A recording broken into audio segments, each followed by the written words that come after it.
Hello, in this video I'm gonna show you how to fix the power key on ARS 15.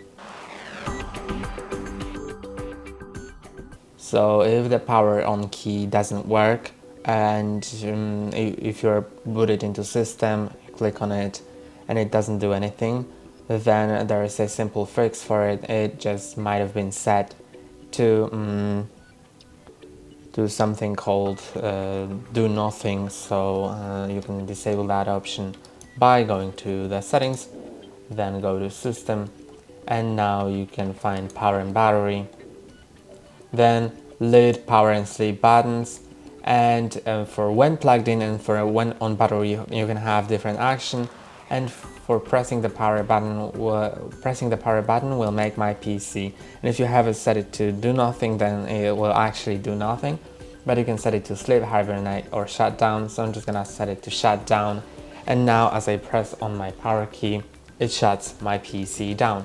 And that's all for today. Don't forget to like and subscribe. See you next time.